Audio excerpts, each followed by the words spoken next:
Hello everyone, स्वागत है आपका एरोडो के सॉल्यूशन की सीरीज में। और क्वेश्चन नंबर 1.80 मैं आप लोगों के साथ आज डिस्कस करने जा रहा हूं। ये क्वेश्चन भी मेरा one of the favourite question है। कुछ खास बात है इस क्वेश्चन में, और यकीन मानिए आपको सॉल्यूशन देख करके बहुत मजा आने वाला है। आपको बहुत नया सीखने को मिलेगा, भले आप इस क्वेश्चन के सॉल्यूशन को ऑलरेडी कर चुके हो उसके बाद। तो स्टार्ट करते हैं बच्चों। क्वेश्चन है कि prism one with bar 2 of mass m placed on it gets a horizontal acceleration w directed to the left, मतलब इस डायरेक्शन में।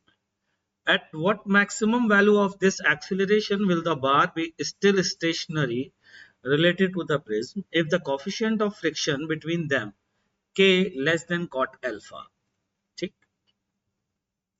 पहली बात तो कोफिशिएंट ऑफ फ्रिक्शन k दिया गया है और एक्सीलरेशन जो है ना पूछा गया है इस डायरेक्शन में। साइमल्टेनियसली एक टर्म यूज किया गया है मैक्सिमम, और ये बहुत इंपॉर्टेंट है। इंपॉर्टेंट कैसे है बच्चों कि जैसे जैसे आप एक्सीलरेशन को बढ़ाएंगे वैसे वैसे अगर मैं प्रिज्म के फ्रेम में डायग्राम बनाता हूं, प्रिज्म के फ्रेम में जाता हूं और फिर मैं इस ब्लॉक का एफपीडी बनाता हूं, तो एमए बढ़ाने से इसका अपवर्ड कंपोनेंट बढ़ता जाएगा, और अगर अपवर्ड कंपोनेंट बढ़ता जाएगा तो इसकी टेंडेंसी ऊपर जाने की होगी। और जिस समय आप एमए मतलब मैक्सिमम लगा रहे होंगे उस समय फ्रिक्शन फोर्स पीछे की ओर नीचे की ओर लग रहा होगा म्यू एन, और वो होगा मैक्सिमम। मैक्सिमम क्यों होगा, मैं ऐसा क्यों कह रहा हूं कि फ्रिक्शन फोर्स मैक्सिमम होगा और म्यू एन होगा? मैं ऐसा बच्चों इसलिए कह रहा हूं क्योंकि जैसे जैसे आप एक्सीलरेशन बढ़ा रहे हो वैसे वैसे friction self adjustable static friction force है, इसकी टेंडेंसी इधर बढ़ती जाएगी, फ्रिक्शन फोर्स इधर बढ़ता जाएगा। एक ऐसा समय आएगा जब मैक्सिमम स्टैटिक फ्रिक्शन फोर्स लग रहा होगा, और अगर आपने एक्सीलरेशन इससे ज्यादा बढ़ा दिया तो फिर ये फ्रिक्शन इससे ज्यादा बढ़ नहीं सकता, ये स्लाइड कर जाएगा। ठीक है बच्चों, तो वापस से मैं फिर से इसका एफपीडी बनाता हूं इस ब्लॉक का। ये है वो ब्लॉक, ये है mg, ये है ma इन वेज फ्रेम। ऑब्वियसली मैं एफबीडी बनाने जा रहा हूं। वर्टिकल से ये एंगल है अल्फा जैसा कि क्वेश्चन में दिया गया है, और म्यू की जगह k यूज करना है, इसका थोड़ा सा ध्यान रखना है मुझे। तो इस साइड होगा म्यू n और इस साइड होगा के एन। और बच्चों अगर मैं n और के एन की जगह इनका रिजल्टेंट यूज करूं जिसे बोलते हैं नेट कांटेक्ट फोर्स, तो वो नेट कांटेक्ट फोर्स आपको पता है नॉर्मल से कितने एंगल पर होता है, एंगल ऑफ फ्रिक्शन पर। तो अगर मैंने net contact force R draw कर दिया है, दैट मींस N और Kn जो है उनका अब कोई यूज नहीं है, तो तीन फोर्स बचे, और इन तीन फोर्स की प्रेजेंस में ये ब्लॉक स्टेशनरी है। ठीक है, यानी कि ये तीनों फोर्स मिल करके एक क्लोज ट्राइंगल बनाएंगे। दैट मींस ये है MA, ये है mg और ये है R। ये एंगल है अल्फा, तो ये वाला एंगल बच्चों कितना हुआ, लैम्डा प्लस अल्फा। ये वाला हुआ angle lambda plus alpha.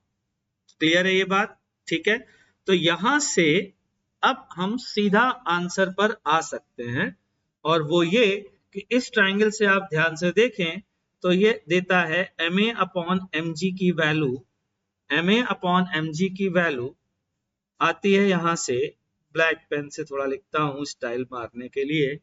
ma upon mg की वैल्यू आती है 10 alpha, 10 alpha plus lambda, 10 alpha plus lambda. तो यहां से आंसर आता है a equals to g 10 alpha plus lambda, that means 10 alpha plus 10 lambda, and what should be the value of 10 lambda? K, coefficient of friction, upon 1 minus k 10 alpha, तो ये है बच्चों, answer आ चुका है। अब इसमें ये क्वेश्चन पूछा जा सकता है कि ये कंडीशन क्यों दी गई है।